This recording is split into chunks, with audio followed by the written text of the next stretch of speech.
Hi, Valery. Hi, sweetheart. How are you? Good. How are you? Good to see you. Yeah, good to see you too. I'm good, thank you. I really want to get into how emotions are stored in the body and raising awareness with all of that. You were telling me some people you can't even touch and you have to wait till. Mm. Yeah, Yeah. so how the whole process works. Yeah, it's not like I have a specific bit of information Mm, that I'm giving people. mm, I am sharing my journey and everything that I know, and it's all true and relevant for right now.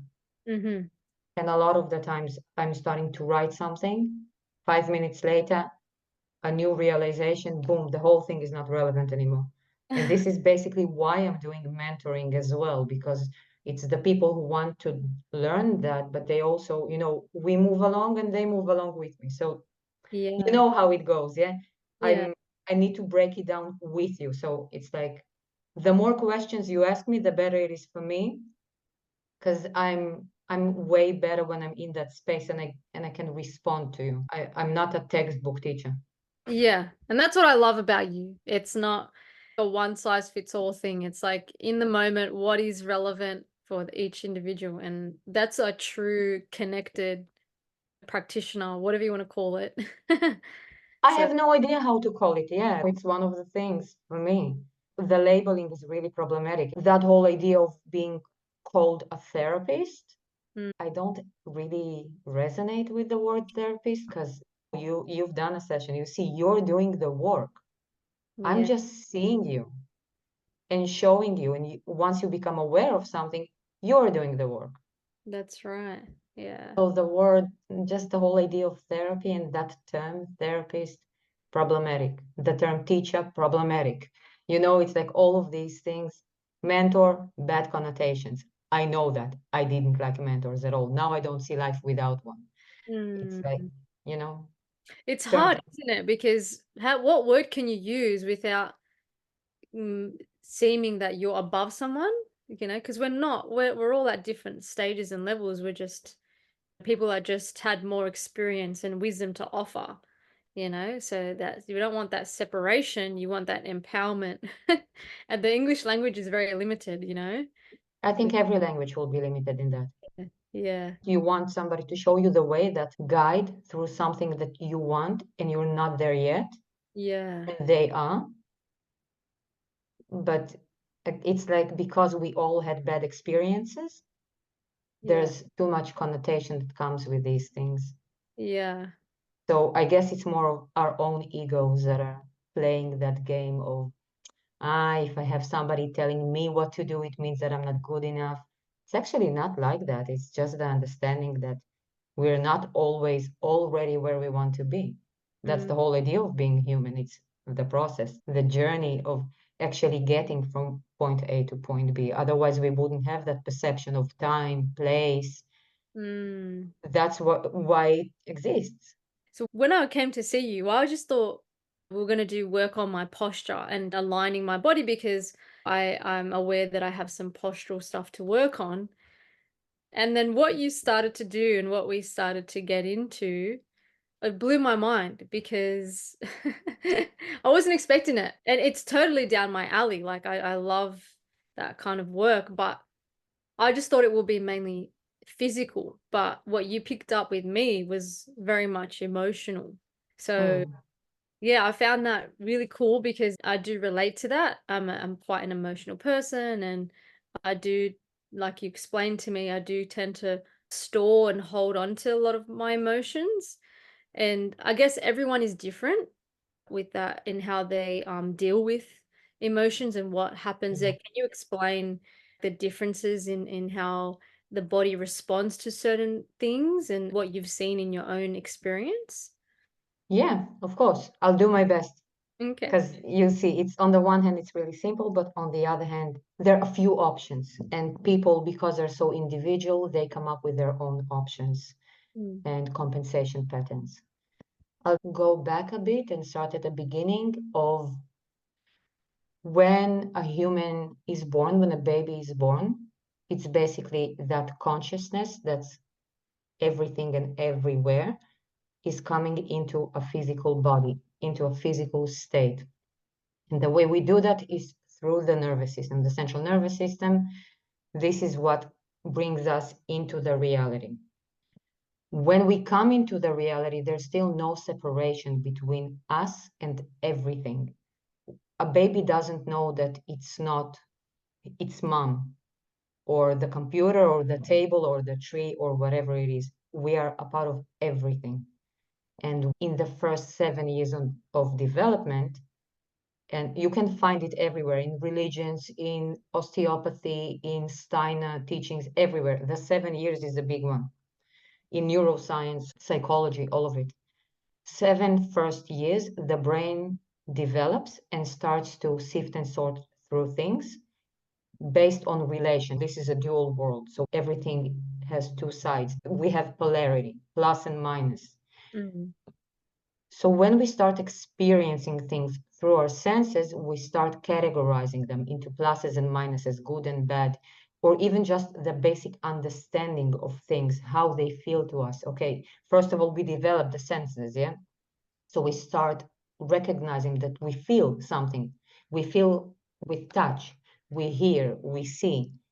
There's a process that's happening that's making us aware of the fact that we are not everything, that we actually have a structure and separation. And this is where boundaries come into play. And that is something that I really do want to address because I think that it's a really big subject that, and a lot of people are getting it a bit wrong. So basically, we start to understand that we are separate and we start to have experiences. A lot of them are emotional because we're mammals, and there's a huge aspect of that attachment to our parents, to our primary caregivers, for the sake of survival. We are born undeveloped as human beings, and we rely on that attachment to our caregivers for safety, for survival. Because if they're not there, we don't know how to walk, we don't know how to do anything. We're basically helpless, and we need our parents to take care of us. If our parents cannot provide, and none of them can, and that's a good thing as well, if you ask me, I can address that later as well. And usually it's a bit controversial to say that because it kind of the whole agenda of trauma. Mhm. Parents can't actually give us exactly what we need. And that creates that feeling of lack of safety. And we need to come up with some way of dealing with that because we can't survive that way. And when a baby feels that they're not safe, Mm. they have to come up with some way of coping with that feeling because it's impossible to just over a long period of time to feel like you're going to die. And that's how a baby experiences that, you know. Mom is not there. Mom went to the kitchen to make a cup of coffee. That's it. Mom is dead, meaning I am dead because there's no sense of time, nothing. And we have a few, from what I saw, yeah, we have a few primary coping mechanisms Mm. to deal with that strong emotion. And Mm. the way I categorize them at the moment is we have the people that are primarily cognitive and they tend to over intellectualize things. So there's a clear separation between the mind and the body. There are people who are dissociators, and they're usually the ones who really respond well to energy work because all of their emotional body, their emotional system is out there, it's in the field, it's not inside their body. And they're the people who are primarily kinesthetic, they're really in their body, in movement, but not in an embodied way, but they're internalized, they push everything into their tissues. And then you will see that they really respond well to osteopathic practices and the cranial work, visceral work, because they have a lot of things in their tissues. And for me, that was my way to discover that because I started as a body worker only. I think that's why also when you came to see me, you got pretty much the right impression that we are going to start with your posture and physical body because I always start then. I am trained primarily as a body worker. So this is how it started for me. When I went through all of the regular stuff into facial release, I started to see how the emotions and experiences, and later on, when I got used to working with the body in that way, how memories, I could see people's memories and experiences of past lives or just different ways of being, because it's still happening all in the now, yeah? But there are different lives right now, and how it sits in the body, how ancestral stuff sit in the body, in the DNA, which Mm, is also a survival thing. We all evolved that way. mm, You can see how the tissues store all of that, and mm. they show it. When you know how to access it correctly, you can see all of it. Wow. And when you access it, you do it through your nervous system connecting to the other person's nervous system? I think it's possible only with that process of nervous system coherence. Mm, So it's not an active thing. I'm not taking my nervous system and plugging in. It's the opposite. I'm removing myself. It's like I'm using the body as a vessel. I'm using my nervous system, but then I take my personality and I remove it. So everything that is me is moving to the side, not all of it, but a lot of it. It's moving to the side and creating space. So now I can use myself as a vessel, as a container to access your nervous system. And it happens naturally. It's not because I'm looking for it or asking for it. That's why it's so hard to teach people how to do that, because it's not an action. It's the lack of action. It's I'm stepping out, and then naturally your nervous system will look for mine. And that's why the first things that I'm seeing are those gaps, those emotional trends that are looking for completion to finish that developmental cycle or healing cycle. Because they're the ones who will jump first and will try to find my nervous system to process them their own issues through me. So that is the first thing that just naturally appears. It surfaces in the client. mm, So if you're there to see me and I'm creating that space of neutrality, of emptiness, everything that is seeking completion, seeking healing, seeking finalizing itself, that is the first thing that's always looking for a healthy nervous system to just latch onto and finish that cycle. And this is what all the kids do. Everyone who's a parent, they know how it's like when the child is basically constantly using your nervous system for their own processing, because they're not able to do that yet. They don't know how to self-regulate, self-soothe. A child is not supposed to know that in the first years of their life. This is where we use our parents or caregivers. mm, So an adult, you can be an adult in most of the aspects of your life, some of the aspects of your life. But if you have a few, for instance, you can be in a specific thing. It can be a physical thing, yeah, like for instance, a certain primitive reflex wasn't integrated. So you can be 30 years old in everything, but then in one aspect of your life, you're 3, because it mm, never finished the development. You didn't move on from there.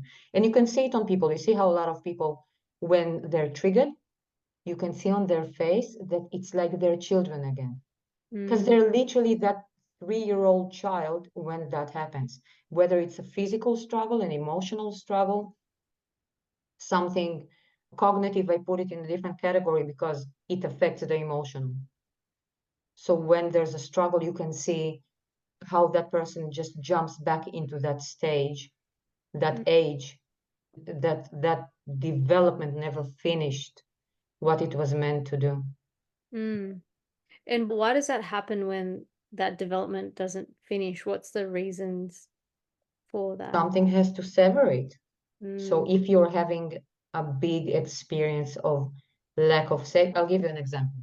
mm, We mentioned boundaries before. So I can see that a lot with people that are really struggling with boundaries, with healthy boundaries. The way it usually happens is me. sorry.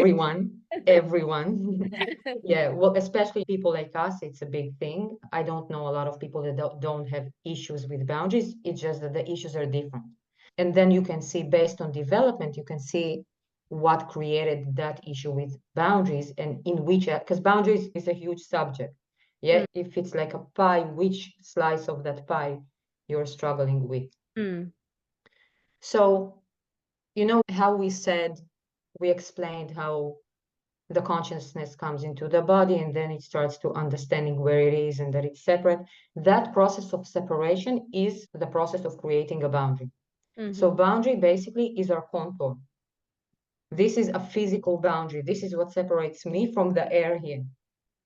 If I'm touching your hand, I know that this is my boundary, that skin, and this is where I end and you start.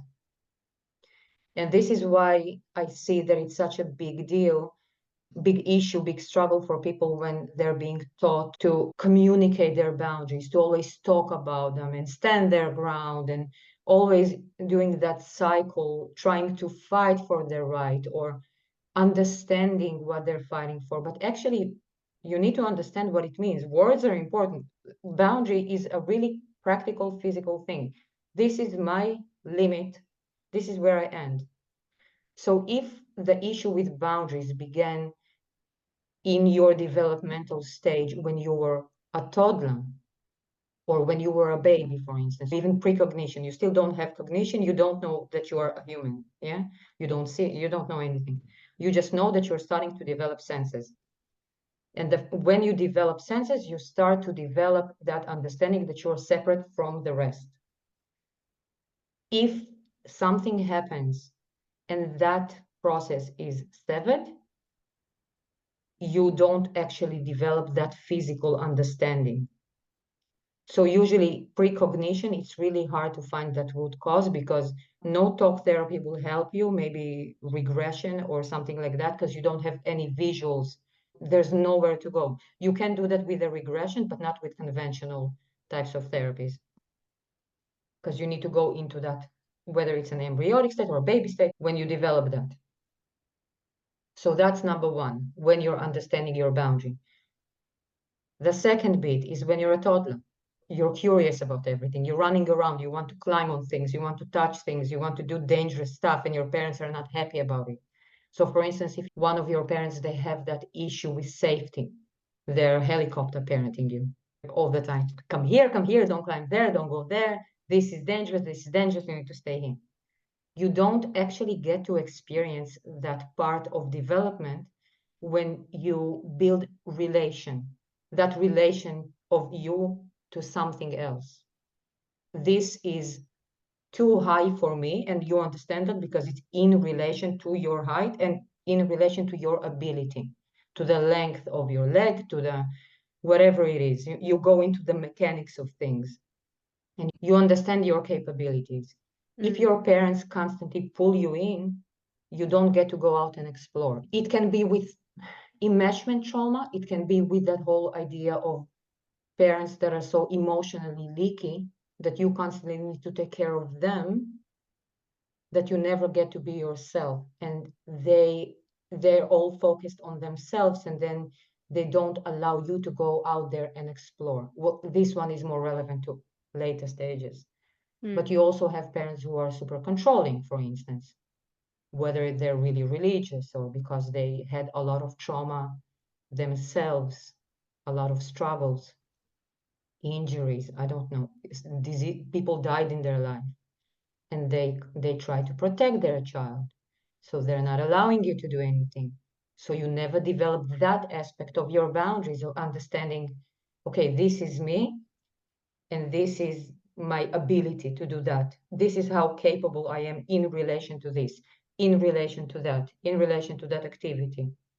Then you have another step on top of that when you're a teenager and you're hanging out with these people and with those people, you're trying to dress like this and like that and listen to this music and that music, and understanding who you are, mm, develop your own personality, and then you understand your boundary.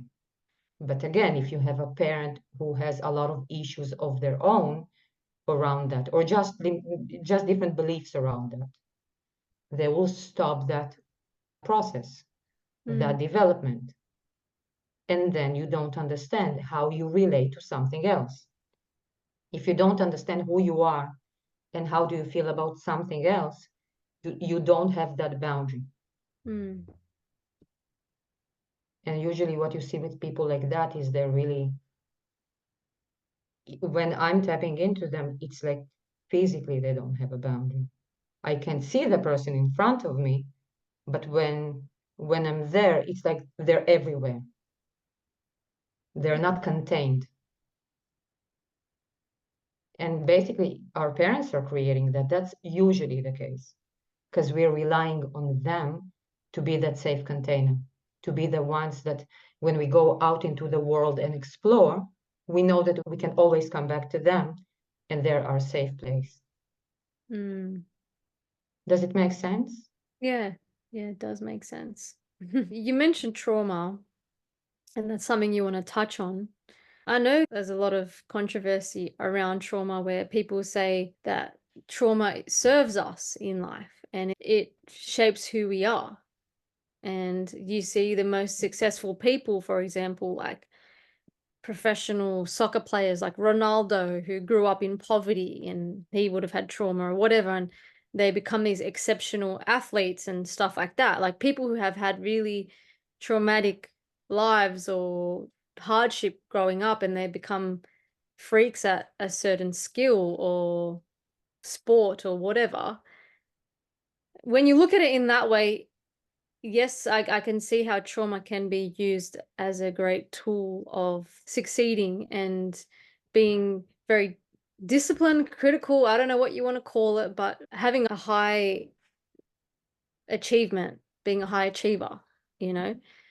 But then you see people who have had trauma in their lives and they're just struggling and repeating patterns. So what's your perspective on that? What's your take on that? Should we aim to avoid as much trauma as we can in children?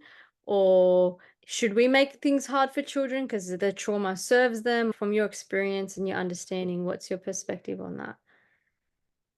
So first of all, I definitely do not think that we need to make things harder because life will anyways.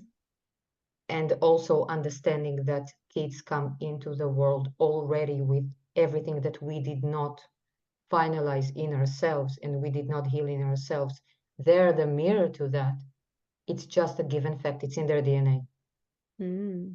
They always shine that back to us. So they will already show us everything that triggers us. And we just by being triggered, the way we respond, we will always create some sort of battle and struggle there. So with trauma, first of all, I just want to separate those two ideas. Not everything that is negative is trauma. And Mhm. that's the thing that I don't like about that recent conversation about trauma, how everything is a trauma. Not everything is a trauma. A trauma is something that breaks a developmental cycle, a developmental stage, or later on in life, after those 7 years of development, when you start recreating the cycles in your life and replaying them, you're always trying to heal or finish a developmental cycle. And when there's something that constantly interrupts, that is basically a trauma. And it doesn't matter if it's big or small, if it's one event or a whole experience of many years. That is true. It can be all of them. It can be precognition or as an adult, more of an adult. But not everything that was not positive or you didn't like it is a trauma. So Mm. once we have that separation, we understand that not every negative experience in childhood is a traumatic experience. Because you can see that there are people, for instance, that grow up in poverty in other countries. For them, it's not a trauma. It's just they look around them and it's just everywhere. That's their normal life. You know, Mm. somebody had one slice of bread more than the rest and they feel rich. They feel wealthy. They don't even see that as traumatic. It's just the norm. You can see that a lot in the older generation, how they say that they had very strict parents and for them it wasn't traumatic.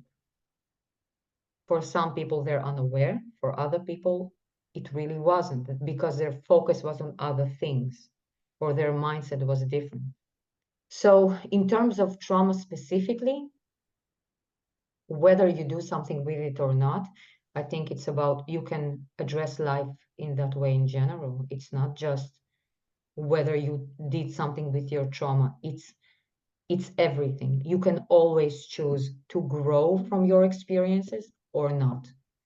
And you can also grow from positive experiences, although usually life gives you bad experiences and hardship because that is the thing that pushes you out of your comfort zone into the next level.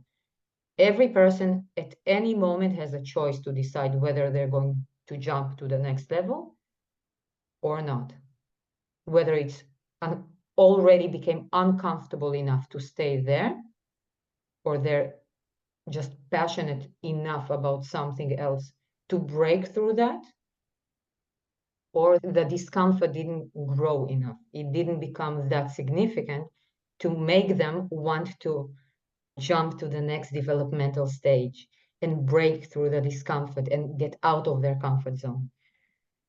It usually doesn't sound really nice when you say that and somebody had a major trauma and for them it's a big struggle.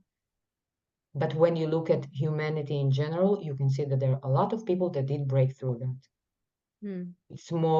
It's a combination of things. Is it not comfortable enough? Do you actually have the tools? It is just a reality that some people don't have the tools. They don't have the capacity. You can take two people with severe traumas, but one person has a loving family or a bunch of friends or really good therapists. They have a community. The other one doesn't. That's really detrimental to their experience, you know?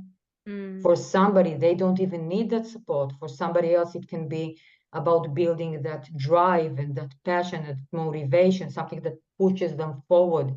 And yet they disassociate from a lot of other things, and it comes on the expense of other things, but they become really driven in that one goal in life. But it's not always where people are actually headed, because you can see that people overcome trauma and build a better life. It's not necessarily making them rigid, or they don't necessarily need to be super driven. Mm. For a lot of people, healing from trauma and evolving can look like softening into yourself, Mm. resting in yourself. You're healing, you're moving past that point of needing to heal. You've done the work, and now you're actually letting yourself live without the hustle, without the it's Mm. not always the outcome.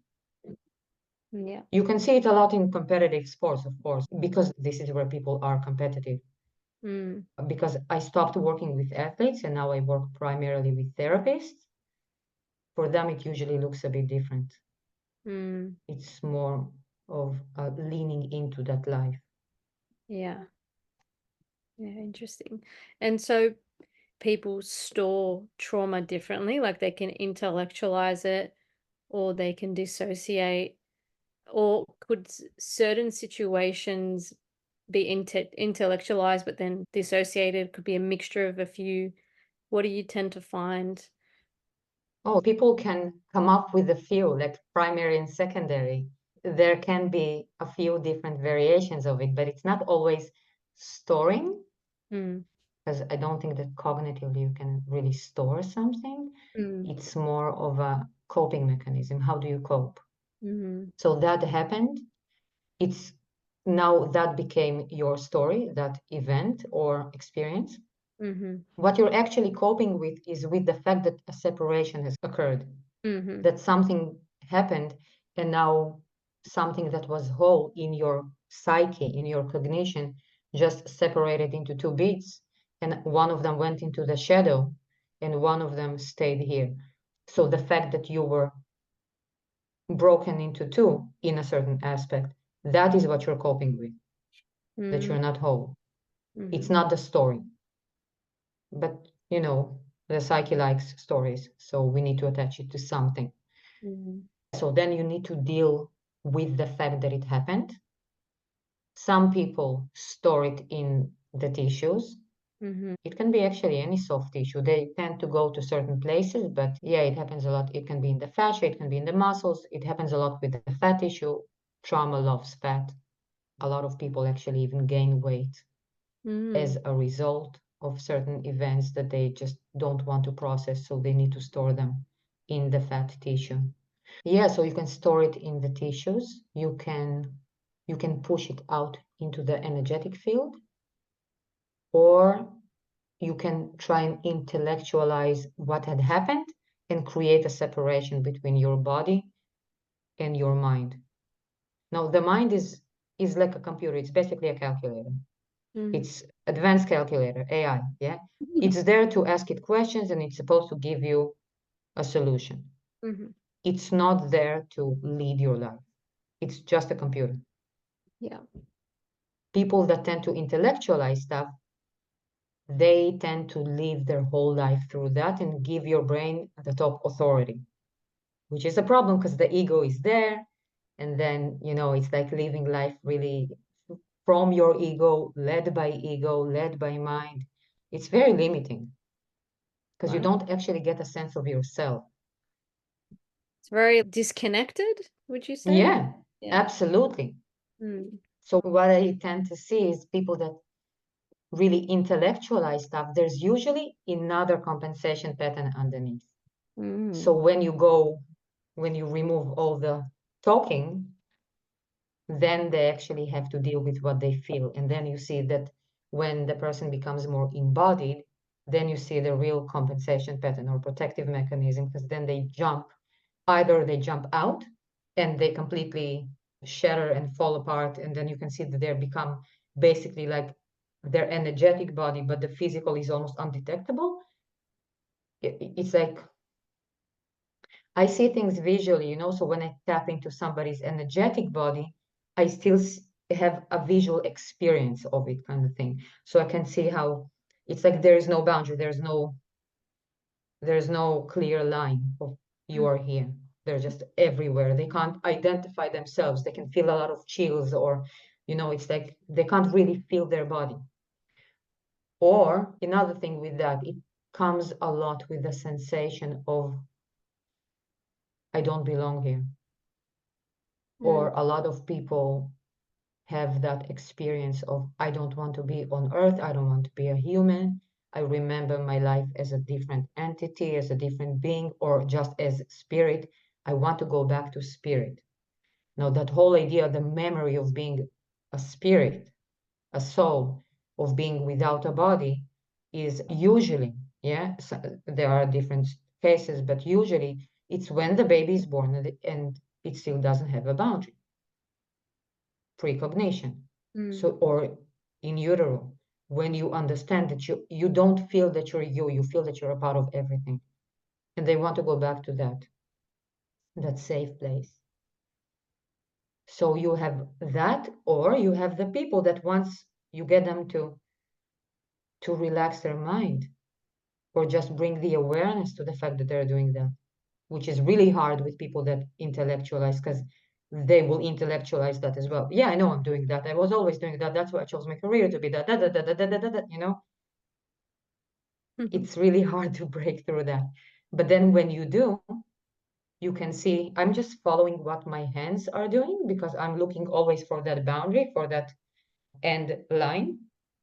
And all of a sudden you can see how you're just drawn in into almost, it can be into the bones, it can be into the deeper layers of fascia, all the soft tissue. You're just going in and you can see how the body is asking for that really deep touch, deep hold, deep touch, pulling. It's like usually you can see the person, they go like, "Oh!" It's like they go within. So you Mm. can see the actual primary coping mechanism and how they felt in the moment, whether what their psyche did to handle the situation was to go, I'm not here, and la la la la, I don't see anything, or whether they went inside and just did, and they stayed that way. And their whole life experience usually is, I'm stuck. I can't move on. My personal trainer tells me that I'm not flexible. I'm really rigid. I'm really tense. I'm really tight. I suffer from anxiety. Mm. All of these things, whether they're mental, emotional, or physical. It's Mm. that experience of shallow breathing. Wow. When there is a trauma or an incident, so one way could be to dissociate and intellectualize, and another way would be to kind of freeze and store it all in the body. What is the best thing someone can do in that situation? Like when there is a trauma, when something has happened, how can they avoid doing one or the other and avoiding not dealing with the repercussions of what has just happened and blocking it off in some inadvertent way? You want my true answer? Yeah. You can't. It's impossible. We're built that way for a reason. Mm. Maybe in the future, maybe when humanity will consciously evolve to such a degree that all of the parents and grandparents will be so in love with themselves that they won't have triggers and compensations and all of that. And then when the new kids will come into the world, we will be able to just hold space for them to be themselves. When that will happen, maybe then we can have that conversation. Mm. At the moment, I don't think that it matches where humanity is, the development of our consciousness, the development of our brain. It just goes against how nature works. So if you look at brain development, yes, it creates compensation patterns and issues. But when you look at the bigger picture, you know how you mentioned before with trauma, how people are using it, finding direction. I believe that trauma is exactly that. It's there to give you direction. Because when you're neutral, when you're just a neutral consciousness with no perspective, no direction, no nothing, there's nothing to push off.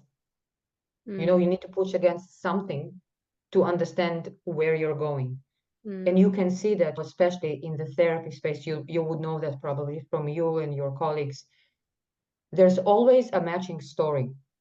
When you can see that people that, for instance, they choose this space of being healers, therapists, guides, coaches, usually it's because they're usually the empaths, as we refer to these people, highly sensitive. Heightened empathy is created by trauma. Mm. You start to feel everyone because you're so unsafe that you need to feel everyone. Otherwise, you don't know where the next hit will come from. Who's the next manipulative person? Who's the next victim that is sitting there? And everyone, look at me, I'm a victim, save me. All of Mhm. these patterns, you have to be hyper attuned to that. Yeah. So now you got a gift, but it comes with a baggage. Mm. It's hurting your life. It creates an issue. So you can recognize that there's a heavy baggage with it, whether it was a result of something that you took as traumatic. Well, I'm assuming that it has to be trauma, otherwise you wouldn't create a coping mechanism that big. Yes. Yeah. But on the one hand, you can see how it can harm you. Mm. You're always people pleasing, always focused on others, never on yourself. Your Mm. life is not actually moving forward the way you want it to. But then on the other hand, if you learn how to heal that, if you have those two sides of what happened, if you heal that one side, now you're left with the diamond, with that gift. And now you have that ability to do that. You know how to get into that space of neutrality for somebody else. Now you have that in every little thing. You can see people that are, for instance, their compensation pattern is the intellectualizing. You can see that usually they will find themselves being teachers or public speakers or professors in uni, college, Mm. whatever it is, they're passionate about that. So on Mm. the one hand, it comes with that price they pay of being disconnected from themselves and investing so much into their intellect. Mm. But if they will heal that, so now they're embodied, plus they have a magical gift. They're super smart, you know? Yeah. It's a gift. It's just whether you understand how to polish that and turn it into a gift only, or mostly, and you know how to deal with the other stuff. Because I don't think you need to forget, or when something is healed, it's not like it never happened or anything like that. It just doesn't trigger you. You don't have an emotional response to the bad side of it. Yeah. What do you see, let's say, as we continue to evolve and people continue to work on themselves, their traumas, and parenting is much more conscious, and children are born into dynamics that are a lot more conscious and healthy, and therefore not as much trauma is being elicited in the children. What do you see happening in terms of evolution, and how will kids show up as kids and as adults? Will we see a different world? What do you see happening through that evolutionary process of continually growing, each generation having less and less trauma to bring to the table and to add to children during their childhood? Do you think that children can then tap into higher ways of being rather than having to be stuck in these replaying patterns? What do you see happening in the world or in Mm. society? I Uh, love this question. It's so interesting. I can only think about it with you together. I don't think that there's only one answer. mm, It also has a lot to do with your approach and just how you see life and how you see humanity and just being our higher state. Because I think there is no one way. There are always parallel alternative realities. And mhm, based on your choice, this is where you're headed. There are a lot of people talking about it, a lot of channelers or people that, whether they channel certain intelligence or extraterrestrial beings that are more evolved and they are already in that state. They also say that, all of them, they say the same thing. It's basically up to you where you'll go, because you can also see, on the one hand, you can say that there's less trauma now than before. That's not exactly what I see. I see that there's a lot more gaslighting than before. mm, So people are looking like they're trying to traumatize their kids less, but there a lot of people are still not aware of themselves. mm. So maybe there's less physical punishment and less hitting, beating, tying your child to the chair, but there's definitely not any less manipulation and gaslighting and putting all of your trauma onto your child. Mm, So at the same time, also what I see in situations when there's less trauma inflicted by the parent, a lot of kids, their capacity is lower. So the tiniest thing breaks them. And it doesn't mean that there's no trauma. If you were a perfect mom, not that it exists, we're human, yeah? But if you did not give your child trauma, it doesn't mean that dad didn't and grandma didn't and school didn't. mm, It's the child will get what they need to get in order to work through it. And they will also get an opportunity to choose whether they want to or not. mm, And some choices are bigger than us to understand. Yeah. Obviously, there are always really horrible stories and traumatic life experiences. And I'm not that arrogant to understand that. Yeah. It's beyond me. But in terms of where we're headed, I think that we will, as always, have multiple options and all of them will exist simultaneously. And it is possible that you will be on this earth where people are evolved in that way, and I will be on that one when people evolved in a whole different way. mm. What do you think about it? Sometimes I think about this realm and where we are right now. And I think that if we were all healed, like, what would be the point of it? Point of this existence?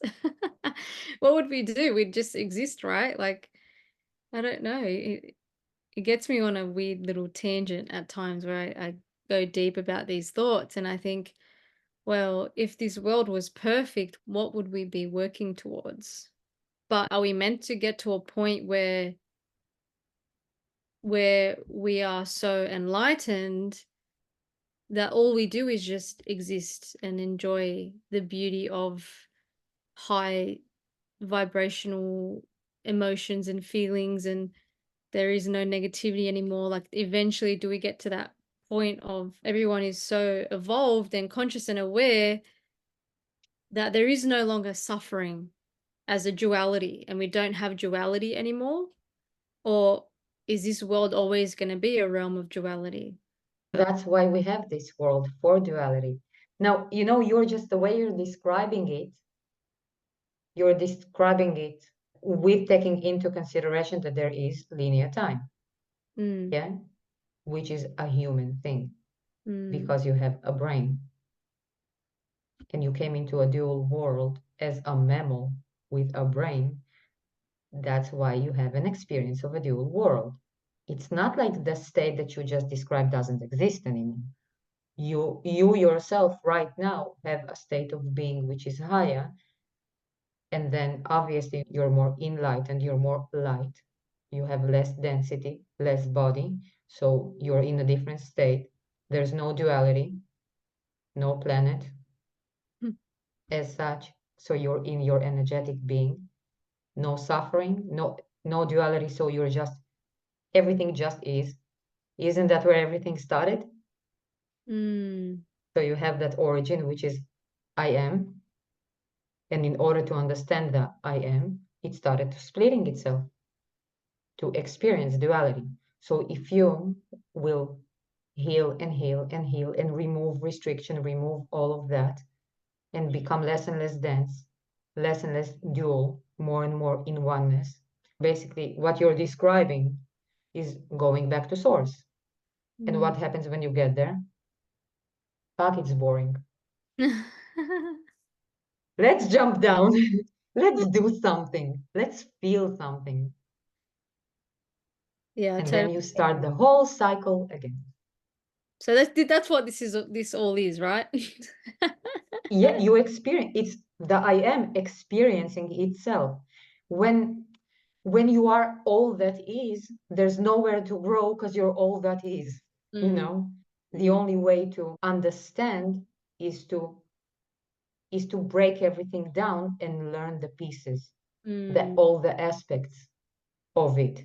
So that's the only way to create growth through experience. So mm, you need experience. And experience is not only positive. It's not sustainable anyways. Eventually, what you're talking about is the state of equilibrium. You want to be in equilibrium, in balance. mm, Balance would probably be the ability to jump into positive and back, negative and back, and homeostasis, like it's happening in the body with our systems. Homeostasis, always going back to the center. Equilibrium is being in the center. Yeah, it's mhm, that state of neutrality. mhm, It's not sustainable. People are not like that. Even inside ourselves, it doesn't exist. How can you, as an organism, be in that if it doesn't exist in anything in nature, in biology? mm. I find it so interesting how all our lives we try so hard and work to get to that point of equilibrium, and then when we get there, we're like, "Well, this is a bit boring." Yeah, and now what? Yeah, yeah. Because it's all about experience. I think what changes over time is Mm, just perception. I don't think that nothing changes in terms of experience or mhm, being. I think what changes is perception. The more you heal and become aware of yourself and become aware of the fact that you project life from the inside out, it humbles you. You're not still in that everything through the mind. You're not that focused on yourself and thinking through the ego. I'm talking about yourself, in the more egoistic way mm, and thinking how everything in life is against you or seeing all of these things outside. The more you evolve and you understand that things come, that you are the one who's creating your perception and your experience from the inside out, the less you have a strong emotion about the duality. Mm. Nothing is extremely wow and nothing is extremely horrible. It's like, okay, cool, I can see why it happened. Mm. You just go back into that understanding. Okay, so this is why it happened. And I would say that the positive becomes more of a state of gratitude, but the Mm. gratitude has nothing to do with the external. You're just as grateful for spending time with a good friend or breaking up with a partner that wasn't suitable for you, Mm. because you can understand how, okay, this experience showed me why that is not what I want. And this experience showed me what I want more of in my life. So Mm. thank you for this. Thank you for that. Thank you for redirecting me. Mm. I feel that people could sometimes take that and use that as an excuse to continue behaviors and patterns that are not for their highest good. For example, let's say in the spiritual community, there's I guess like a promotion of like sexual freedom Yeah, and, it's free love and all the agendas. yeah. And so I think it's good to be mindful that yes, we're having an experience and we're learning, but don't get caught up in continuing something that's of a lower vibrational escape type of behavior that's actually preventing your development and disconnecting you. Do you know what I'm trying to say? Yeah, and you see that it's a really big thing in the New Age community, in the spiritual community that is like false spiritual. Mm, You are spiritual by default because you have a spirit. mm, You don't need to do it, you don't need to meditate and you don't need to sing kumbaya or whatever it is to be spiritual. You're human, you are. That's it. And I think that discernment and that whole exploration of sovereignty, identity, boundaries, that is basically the basis to living this life on earth. Otherwise, I don't see much of a difference whether you're being pulled to false prophets on this side or on that side. It doesn't matter. Where's your discernment? When you actually know how to listen to yourself and you follow your intuition and you follow your instincts, just survival instincts and just everything in your natural wisdom that's embedded in your DNA and in your connection to your own higher self, I think it feels just as uncomfortable when you hear all of that new age crap. It feels just as uncomfortable as hearing some other conditioning. I don't know, watch Netflix all day. Yeah, they're mm, both equally bad. This is why I talk so much about embodiment. You saw my whole website is around it. It's about bringing you back into embodiment. And I never said it as a fact. It was an exploration for me as well, understanding what is embodiment? Why is it even important? Are you more spiritual or less spiritual when you're embodied? What does it even mean?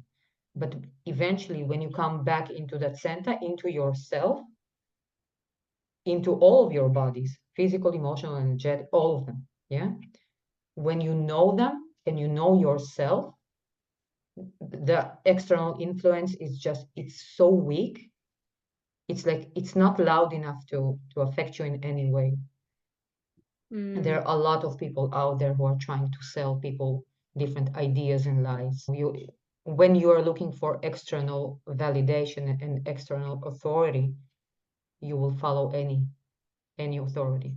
mm, When you are more embodied, you're less influenced by external inputs or Yeah, it's the whole know thyself. yeah. So it's all about knowing who you are, and that is what gives you that empowerment, and you're less influenced by external programs or mind control or whatever you want to call it, which takes you further away from yourself.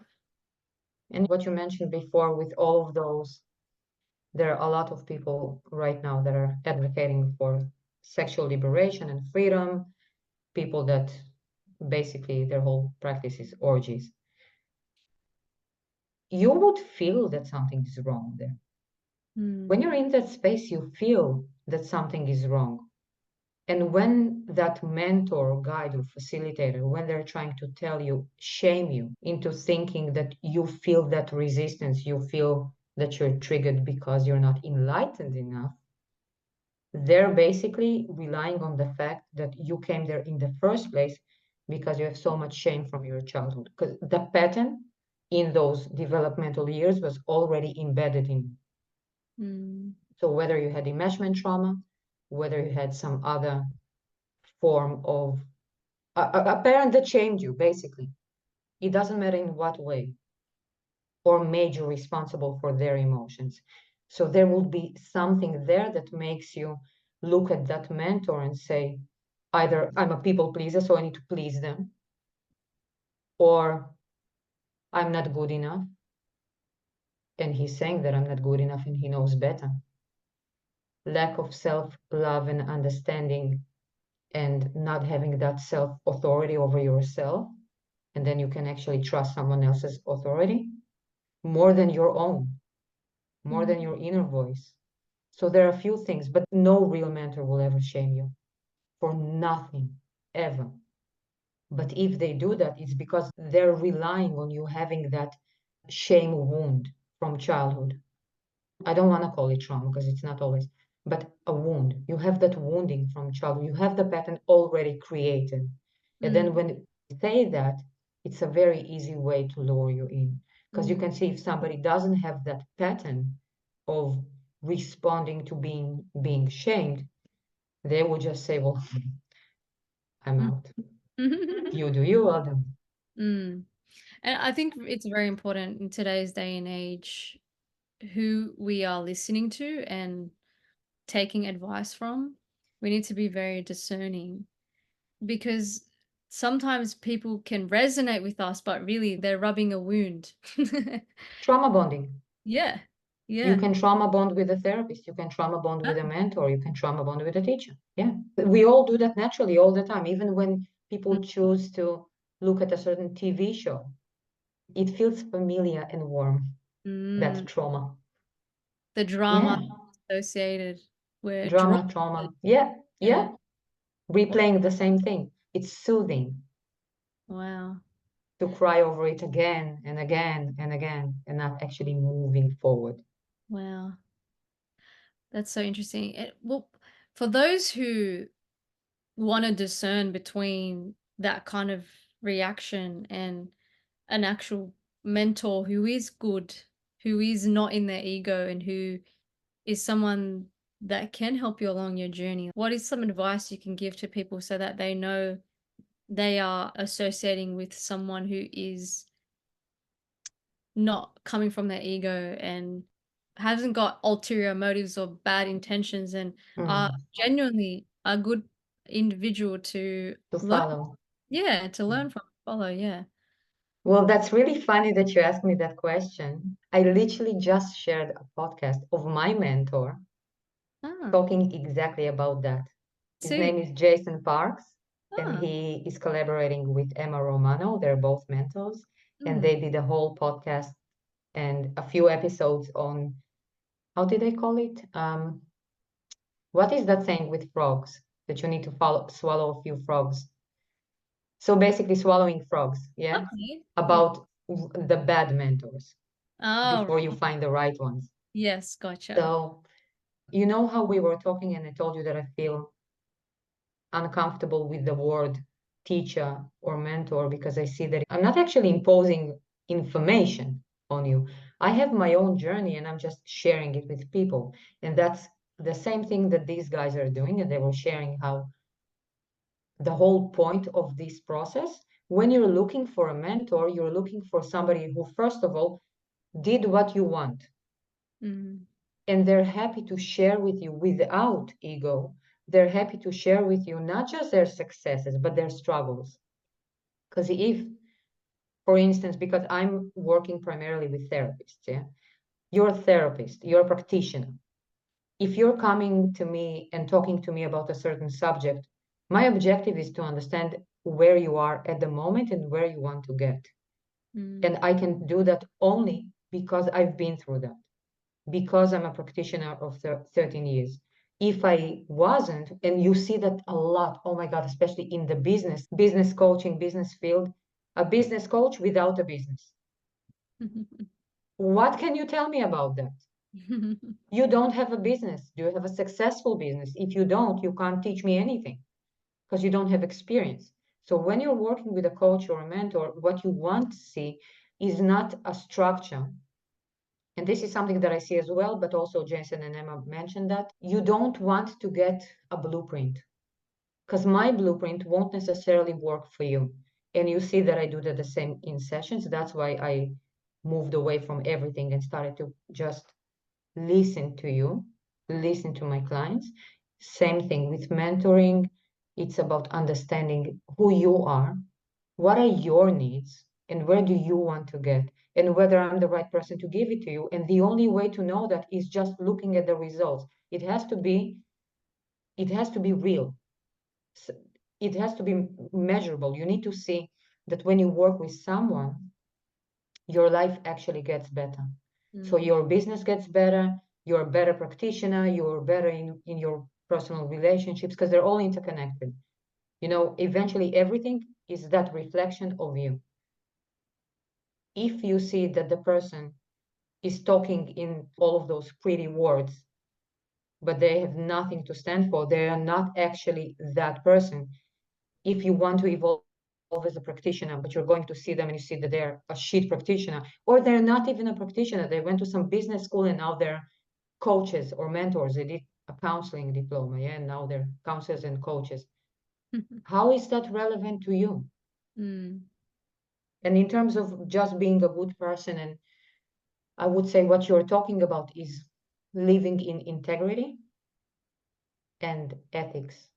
mm, Ethics is a huge thing, and you need to understand your own ethical code because it's not like morals are of your environment, of your culture.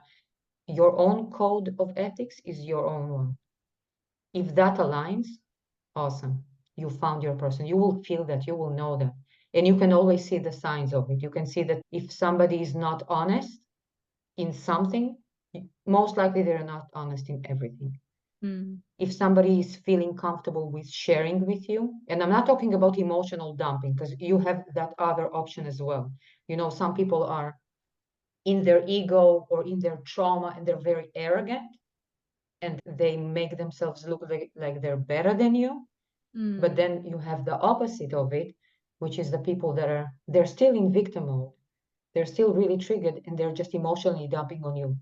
So mm, their whole conversation is about them, but from the victim side and not from the ego side. Both of them are ego, yeah, but one yeah, is arrogant, the other one is victim. yeah, Both of them are not good. mm, When you see that somebody is actually accountable for their life, and if I'm talking to you, for instance, and we're talking about something in your journey as a practitioner, and I can tell you, it happened to me. I felt like shit. I felt horrible, and I know how it feels. I think when we met, I told you I shared with you a bit of my struggles in terms of previously what was happening to me in my relationship and as a practitioner. But the whole point is that because it happened and I could share that with you, I can also share with you now how I overcame that. mm, I know what it is, I know how it looks like, how it feels like the experience, but I also can tell you what I've done. I know how it feels, and because I know how it feels to put that behind me, work through that, have a resolution, and now I'm here, I can also help you find your own pathway to the same place. mm, And keep in mind that the whole premise of it is that you want to get to the same place. Because if the goal is not the same, then it's not the right mentorship for you.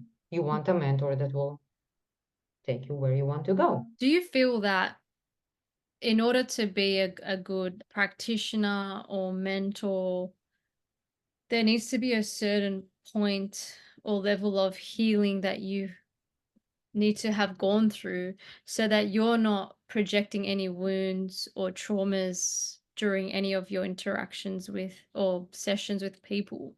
Or do you think that people can separate that when it comes to being one on one with another person? They can separate that and put those traumas and wounds aside and show up as their higher self with that person? Well, first of all, I think that it's another brilliant question, and thank you for asking it. And it's so important because I think just having that conversation can help a lot of people not to be burnt and hurt by therapists.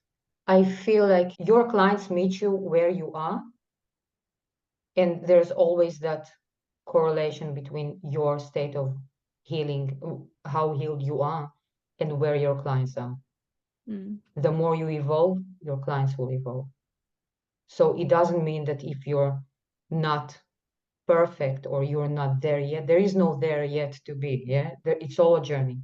mhm, Wherever you are, there will be people that will meet you, that they can benefit from you. The thing is that you have to know to recognize where you are acting out on your traumas and to be aware of that. And this is why I always say to everyone how I find it so important not only to have mentors, but to have supervision. mm, And it's at the moment, it's not common. I think you have it in psychology, psychotherapy, and kinesiology, but then with most of the other practices, you don't. But then also there are people like us who work in the private. So for us, it doesn't even matter what some association somewhere says because we're not listening to it anyways. So we need to have our own moral code and mm, our own ethical guidance that for me, I just say to everyone that I work with, I always tell them, you must have supervision, not only a general mentor in your specific field. If you are becoming a practitioner that's more generic or, include more options, more therapies, more modalities, you need more supervision. mm, It's your responsibility to do that. There are a lot of programs online that you can find. Recently, what I've done, I took a program that's called Trauma Informed Coaching, just to understand that world better, mm, to make sure that I can actually take care of people that are struggling with bigger issues. Because the more you evolve, it's inevitable. The more you evolve and grow and heal, you become a stronger container. So mm. not only that your work evolves and your abilities evolve, as your shit gets bigger, your shit gets bigger, as one of my teachers said. Basically, you become a stronger and more capable container, and you can see that you're getting bigger problems. Mm, People come with more severe situations, more severe cases, and you need to be able to hold that. So you need to be at a state where you're not triggered by it. I mm, think people that work more in practices when they're more in their head, they will get clients from all walks of life and they have to use their discernment. The more you're working actually through your higher self and you're working on your own alignment, your clients are aligned with you.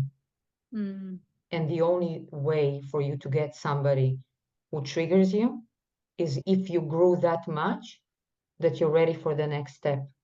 That's a good thing. That's your indication that you're ready to evolve. So they will trigger you. You will say, hold on, I know how to do that.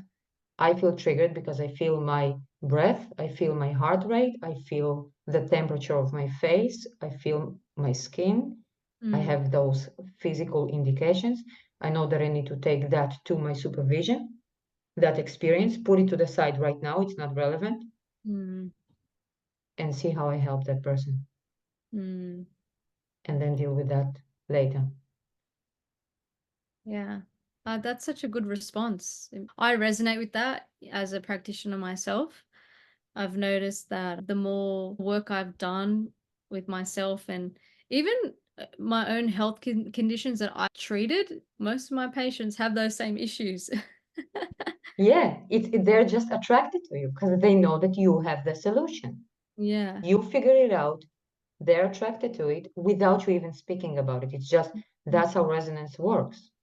When I started my studies and working, it was basically, I would say, the equivalent of myotherapy here, something like that. So remedial massage and myotherapy, things like that. And then I worked with physios and osteos. And It was more physically oriented, but it was that whole world. It's still really compartmentalized, not a classical osteopathy, but the modern. And it took that element of the body and took it out. And people are only dealing mostly in that field. They're dealing with the tissues, with the body, and then you get the privilege to be unhealed because Mm. you're literally working on the tissues. Now, what's happening is that you are unaware of yourself, where you are in your development, and your client is unaware. So usually you'll see that people that do that type of work, they pretty much match each other, and it works. It's perfect. This is what the client wants. This is what the practitioner gives. They meet each other. Mm. Then you start building that capacity. You grow. For all of a sudden you're interested in your own past experiences. You're trying to understand your health better, Mm. whether it's your gut health. All of a sudden you were a body worker, but then people are asking you, they're saying, "Oh, I have that issue with my gut," and all of a sudden you're doing both. Yeah. And then you're starting to understand that a lot of the gut issues actually come from trauma and through the nervous system. So you start researching your own childhood. The more you heal that, you become stronger and you Mm. become bigger. So you grow your catena a bit more and a bit more. That's how it happened to me. So I was working in that physical realm, Mhm. body work. Then I added movement on top of that, organic movement, all of those foundations. But in my private life, I was so interested in psychology and all of that. And then at the same time, the whole spiritual side, it was just a norm in my household. That's how we grew up. It was normal to channel. So Wow. it's like all of those three had a separate life, but the more they grew, they started to come closer. The circles grew, they came closer to each other, and they started to overlap. And then my clients started to be the same. It's like they also overlap. Now there's no chance of me getting a person in the clinic that would say, "Nah, my knee hurts. It's just because my knee hurts, and I'm unaware of any. I don't want to even hear about emotions." Mm. You know me. You know that it's impossible. It's just they won't walk through the door. Mm. Yeah, I totally get that because in my own experience, when there have been times in my life where I'm trying to force something to heal, but I know that I'm not ready to heal that because I have other things that I need to address and deal with, and I run around chasing people and things to heal it. And then when I've actually dealt with the underlying layers, the practitioner or whatever it is that is right for me appears. That's happened to me so many times. So now I try not to force things and I just try and listen and do what I need to do and then trust that the practitioner who's going to be the one to be the physical embodiment of what needs to happen or trigger the cascade of events that I've already arrived to within myself, but I need that. Do you know what I'm trying to say? Absolutely. Yeah. It was always like that for me as well. I always got those magical messages. When I was 10, 12, I didn't even know what practitioners are, what is therapy. I would always get those people that walk next to me on the street and then stop me and say something. Mm. Or I had very interesting situations when I was in the military and government officials, all of a sudden, some minister would just rock up and go like, "Show me your hand. You Oh, don't drink enough water. You need to be doing this. I'm like, "By the way, I'm a channeler," or something like that. They appear. wow. They just appear. You never know when, you never know where, how. And just keep in mind that there are practitioners because we can't see all of our stuff. Mm. But you know how I described to you how when I work, I override all of the compensation patterns and I go straight into the higher self, Mm. straight into the higher mind, and I can see the very simple truth of who you are without all the problems. Mm. This is where we need external people. I'm not talking only about how I'm doing it through the nervous system, but I think any practitioner, that is our role, even if it's an intellectual process. When you look at your client and you look at their blood work and you look at everything, you see stuff that they don't see. This is Mm. why we need that external voice. But Yes. a lot of the times, in order to get there, We first need the life experience. So for you to become aware of that there is a big issue and you want to work through it, you need to be fired. You need that breakup. You need somebody to get sick or die or something needs to happen. The And you catalyst. need to live through that. Mm, It's not just seeking out therapists and teachers. You can't, because everything eventually has to be grounded in reality, mm, in your own reality, in your own life. So you have to live through it. If you mm. didn't live through it, that's a way of dissociation. When people go and study something for 20 years, okay, so now you understand the idea behind it, but do you know how to live it? Do you have an experience of living it? Do you know how to go through that? You know, it goes back to what we said about mentors. You need to actually be able to understand how it Mm, feels to be there, and also how you work through that and how you come out on the other side. mm, yeah. You should do that for yourself as well. We all need to do that for ourselves. Mm, It's living life. This is, I think, also a big misconception in that whole New Age world, New Age spirituality, when everything is so grounded. It's the opposite of grounded, but the whole conversation is about the spiritual practices, the spiritual beliefs, and how you need to feel like this and feel like that and be all love. Where's the real life? mm, What do I do if somebody attacks me on the street? What do I do when my boss speaks to me that way? What do I do when I have no idea what's my next step in my business? I don't have the tools. What do I do when a client triggers me? mm, When my kids annoy me? I can't find a partner for 20 years. That's real life. mm. At the moment, Valerie, are you just doing your mentoring, or do you also still see people every now and then? I see people, yeah, because this is where I explore. Mm, Everything I know is thanks to the people. That's my primary way of learning. I don't see myself primarily as a therapist. I see myself primarily as an explorer. I'm mm, here to explore, to learn, and then give people the truth mm, yeah. in the most not conditioned way and to the level of my own Mm, evolution. So I'm committed to that growth. Otherwise, I won't be able to deliver the truth, yeah. at least that aspect of it. So yeah, I see people in the clinic. I run workshops, classes, and I mentor primarily practitioners or people on that path. Mm. And what sorts of cases or types of conditions or scenarios would resonate with your work? What are the types of people that would benefit from what you do in your own individual way? I think that the most common denominator of everyone is that they are already aware of how all of our bodies are interconnected. Mm, So the problem itself, it doesn't matter. Somebody can come with feet issues. I'm really big on barefoot and transitioning to barefoot and just mechanics of walking.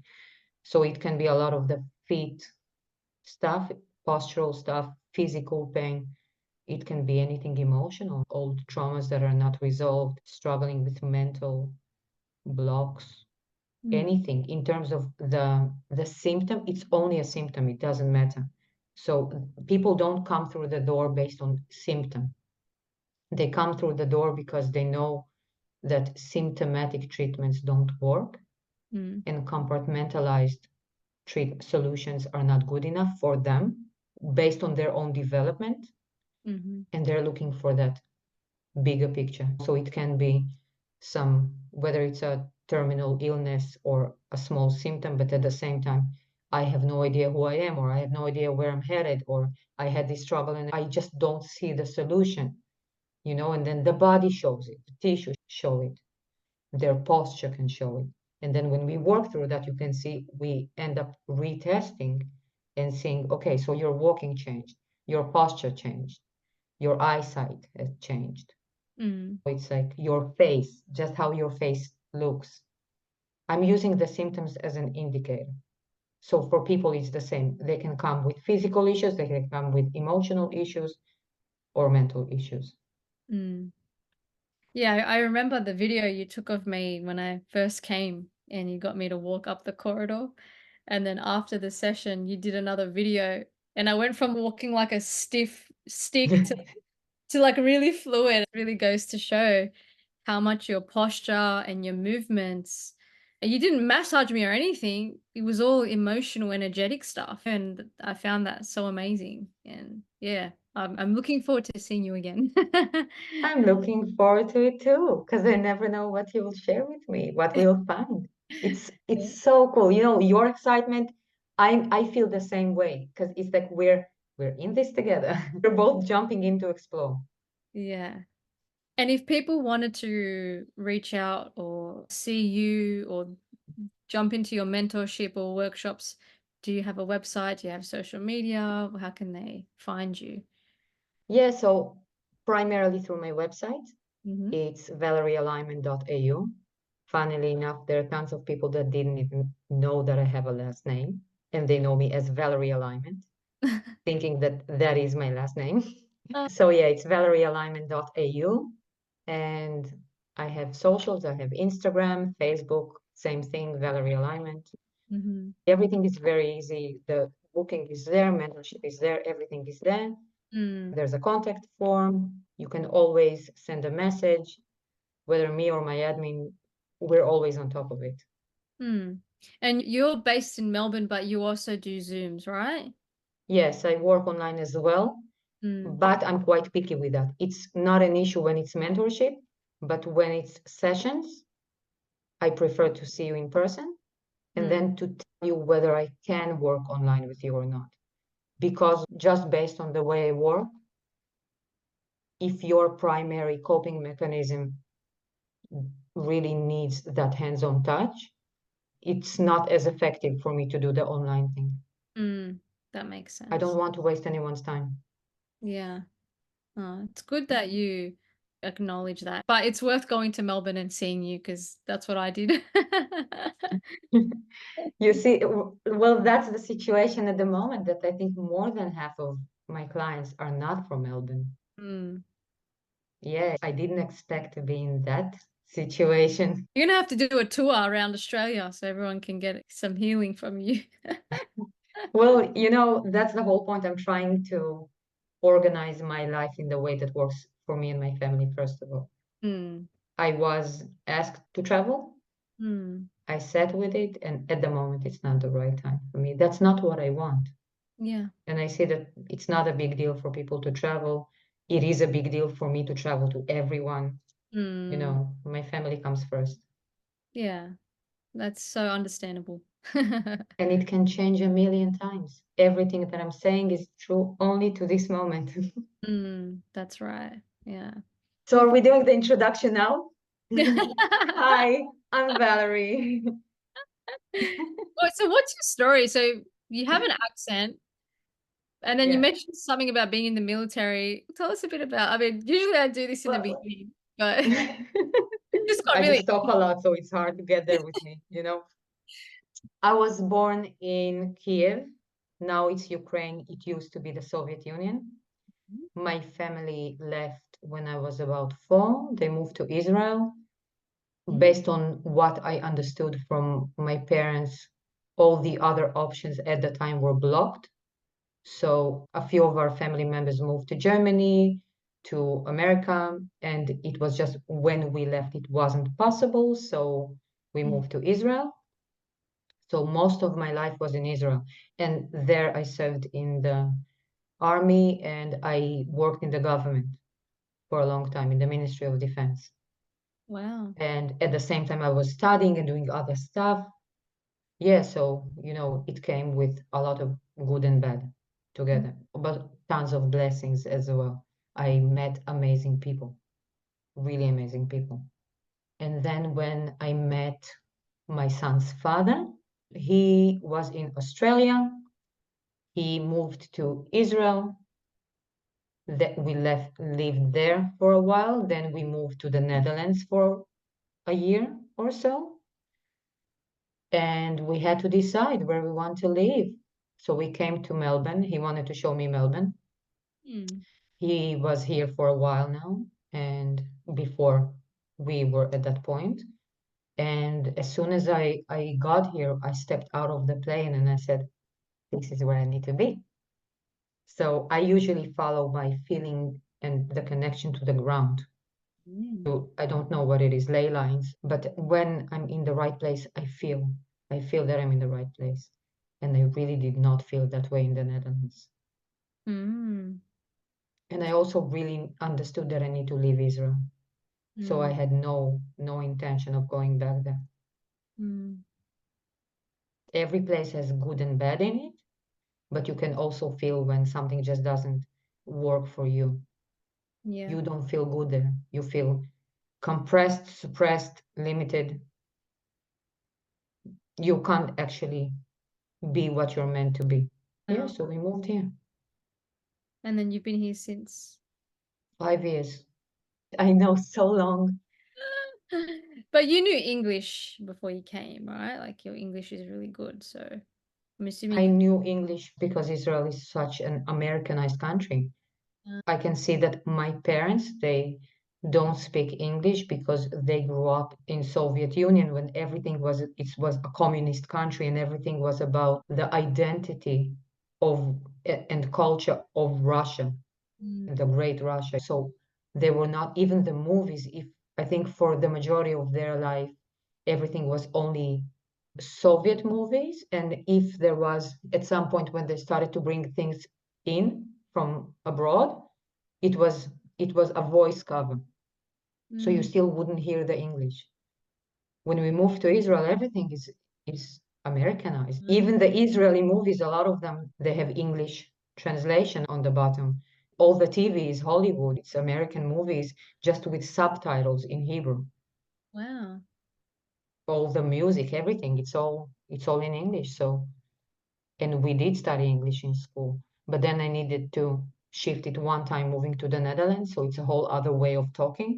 Mm, And then another time moving here, because I'm primarily auditory in the way I perceive languages, for me, a different accent, or if somebody has a tiny bit different pronunciation, it's like, for me, it's a whole reset. It's like right now I'm listening to a different language altogether. wow. So yeah, it was basically relearning. Wow. I don't have no idea in which language I think anymore. It's a Wow. mix of all of them. Yeah. What's that, like three or four that you had to learn? Three primary languages: Wow. Hebrew, Russian, and English. Yeah. So interesting.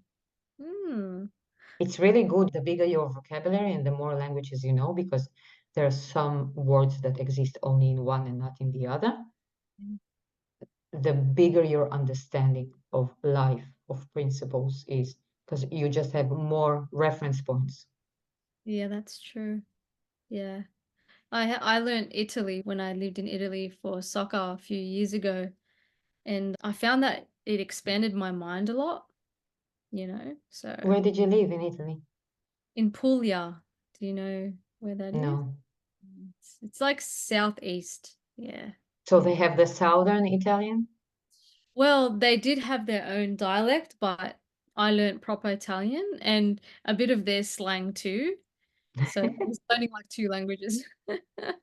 And then I have my my mother and my father are from Cyprus, so they speak Turkish. So I know three languages as well. And yeah, I find that ever since I learnt Italian, my mind is very expanded now. And like you said, you have more reference points.